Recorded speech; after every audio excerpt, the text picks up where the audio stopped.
नमस्कार। जनधारणा खबरको युट्युब च्यानलमा यहाँहरूलाई स्वागत छ। आज 2078 साल चैत 23 गते जर्मनीमा रुसको समर्थनमा विशाल र्याली निस्किएको छ। हिजोको घटना हो यो। 5000 भन्दा बढी संख्यामा कारहरू सडकमा उत्रिएका छन्।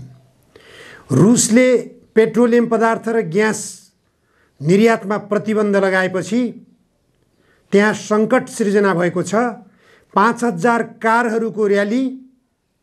अर्को आश्चर्यजनक कुरा छ, सरकारसँग अनुमति लिएर मात्र निकालिएको थियो। प्रत्येक कारहरूमा रसियन झण्डा फहराएका देखिन्छन्। ट्विट अकाउन्टमा एकजनाले यो र्याली सहितको न्युज राखेपछि त्यो न्युजमा 7559 जनाले आज बिहानसम्म रिट्विट गरिसकेका छन् भने 25000ले त्यो समाचारलाई लाइक गरेका छन्। यो अवस्थाको सृजना हुनु भनेको अब अमेरिकाको विरुद्धमा युरोपियन मुलुकहरूमा पनि आन्दोलन चर्किँदैछ। अमेरिकाको रुस युक्रेन बीचको युद्ध भड्काउने सोचलाई युरोपियन मुलुकका जनताले स्पष्ट रूपमा बुझिरहेका छन्। युरोपियन मुलुकका सरकारहरू, खास गरी जो नेटो गठबन्धनमा गाभिएका मुलुकहरू छन्, ती मुलुकहरूले अमेरिकाको इशारामा युक्रेनलाई समर्थन गरिरहेका छन्, युक्रेनलाई हतियार सप्लाई गरिरहेका छन्, रुसका विरुद्ध युद्ध भड्काइरहेका छन्, रुसलाई उत्तेजित बनाइरहेका छन्। तर रुसले ग्यास र पेट्रोलियम पदार्थ निर्यात बन्द गर्दा बित्तिकै युरोपियन मुलुकमा हाहाकार मचिएको छ। यो हाहाकारको एउटा ज्वलन्त उदाहरण हो जर्मनीमा निस्किएको कारहरूको र्याली।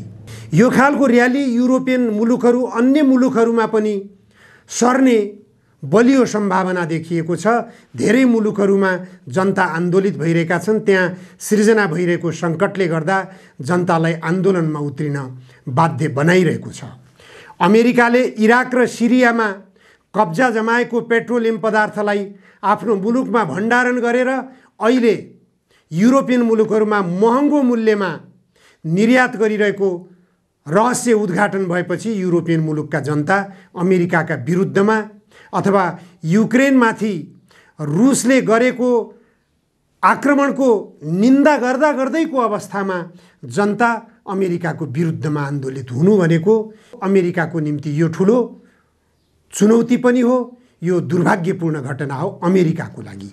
अमेरिकाले अब रणनीति कस्तो लिने? अमेरिकाले युक्रेनलाई पहिले उचाल्यो, युद्धको निम्ति उचाल्यो। त्यसपछि जब युद्ध सुरु भयो रुससँग युद्ध सुरु भइसकेपछि अमेरिका निस्कियो।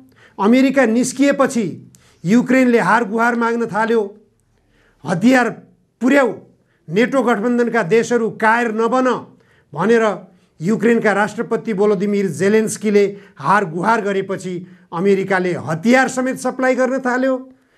पोल्यान्डमा लगेर हतियार भण्डारण समेत गर्यो। नेटो गठबन्धनका सबै राष्ट्रहरूले हतियार र सैनिक सहयोग गरेर रुसका विरुद्धमा आन्दोलन तताइरहेका बेला, रुसका विरुद्ध आन्दोलन गरिरहेका बेला युरोपियन मुलुकहरूमा जनता सडकमा उत्रिनु भनेको युरोपियन मुलुकहरूमा सङ्कट सृजना भइरहेको छ भन्ने सन्देश हो। यो सन्देश त्यति मात्र होइन, यो सन्देश नेटो गठबन्धन सङ्कटमा पुगिरहेको छ, सङ्कटमा फसिरहेको छ भन्ने सन्देश पनि हो। यो सन्देशले अर्को के पनि सन्देश गरेको छ भने युक्रेनलाई नउक्साऊ, युक्रेनलाई विनाशतर्फ नधकेल। युक्रेनको विनाश भनेको संसारका सबै मुलुकहरूको विनाश हो।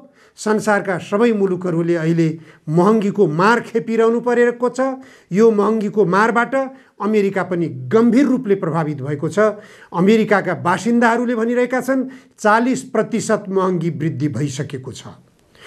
यस्तो महँगीको मारबाट संसारलाई आतंकित बनाएर अमेरिकाले पाउने के हो? युक्रेनलाई उक्साएर नेटो गठबन्धनले पाउने के हो? यो विश्व बजारमा कब्जा जमाउने साम्राज्यवादी मुलुकहरूको प्रतिस्पर्धाका कारणबाट यो सबै भइरहेको छ भन्ने कुरा अब जनसाधारणले बुझिसकेको अवस्था छ। यसरी जनसाधारणले बुझिसकेको यो वस्तु तथ्यलाई के नेटो गठबन्धनका मुलुकहरूले, ती मुलुकहरूका सरकारहरूले बुझ्न सकेका छैनन्। युक्रेन तहस नहस भइसकेको छ। युक्रेनका सहरहरू भग्नावशेषमा परिणत भइसकेका छन्। युक्रेन सामरिक दृष्टिकोणले सशस्त्रको होडबाजीमा युक्रेनलाई एउटा बलियो राष्ट्रको रूपमा मानिएको थियो। युक्रेनलाई तत्कालीन सोभियत सङ्घले बलियो सामरिक महत्त्वको देशको रूपमा विकसित गरिसकेको थियो। त्यो युक्रेनमा अमेरिकाको गिद्धे आँखा परेका हुनाले, युक्रेनलाई कब्जा गर्न अमेरिकाले चाहेको हुनाले त्यो सामरिक महत्त्वको मुलुकलाई रुसले अलग हुन दिने कुरा भएन। रुसले अमेरिकाको कब्जामा जान नदिनको निम्ति त्यहाँ सामरिक महत्त्वका जति पनि ठाउँहरू थिए तिनीहरूलाई ध्वस्त पार्नको निम्ति, हतियार भण्डारण कक्षहरूलाई ध्वस्त पार्नको निम्ति रुसले आक्रमण बाहेक अर्को विकल्प केही पनि देखेन। त्यो आक्रमणको दौरानमा केही छिटफुट रूपमा घटनाहरू भएका छन्, तर त्यसलाई अतिरञ्जनापूर्ण तरिकाले युरोपियन मुलुकहरूले, खास गरेर नेटो गठबन्धनका मुलुकहरूले त्यसको दुष्प्रचार गरिरहेका छन्, रुसलाई राक्षसीकरण गरिरहेका छन्। तर नेटो गठबन्धनले नै उक्साएर युक्रेन र रुसको बीचमा युद्ध भड्काएका हुन् भन्ने कुरा स्पष्ट छ। यो स्पष्ट कुरालाई ढाकछोप गरिएको छ। युक्रेनमा के भइरहेको छ, वास्तवमा जे भइरहेको छ त्यसलाई गुमराहमा पारिएको छ, त्यसलाई ओझेलमा पारिएको छ, त्यसलाई प्रचारमा आउन दिइएको छैन।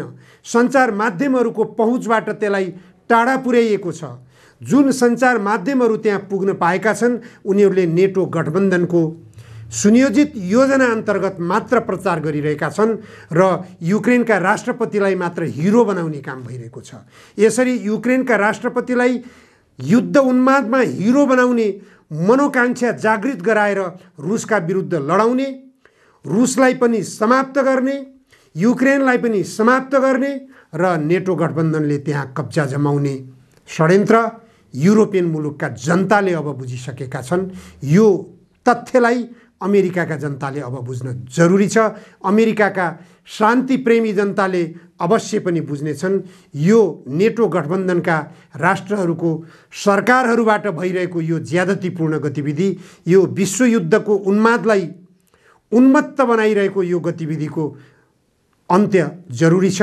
यसको अन्त्य गर्नको निम्ति नेपालले पनि पहल गर्न जरुरी छ। नेपालले ठुलो गल्ती गरेको छ।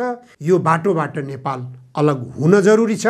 यो बाटोबाट अलग हुनको निम्ति नेपालमा युद्धको जो बीजारोपण गर्दैछ एमसीसीले, एमसीसी कार्यान्वयन हुनै नदिने पक्ष एउटा, एमसीसी जसरी पनि कार्यान्वयन गर्न तत्पर भइरहेको सरकार, यसले गृहयुद्धको सम्भावनालाई बढाइरहेको छ। देशभित्र शान्ति कायम गर्ने, विश्व शान्तिको निम्ति पहल गर्ने, गौतम बुद्ध जन्मेको यो देश हो भनेर सन्देश दिन सक्ने नेपाल सरकारसँग, नेपालका राजनीतिक दलका नेताहरूसँग अवसर प्राप्त भएको छ। यो अवसरको सदुपयोग गर्न जरुरी छ। हस्, आजलाई यति मात्र। धन्यवाद।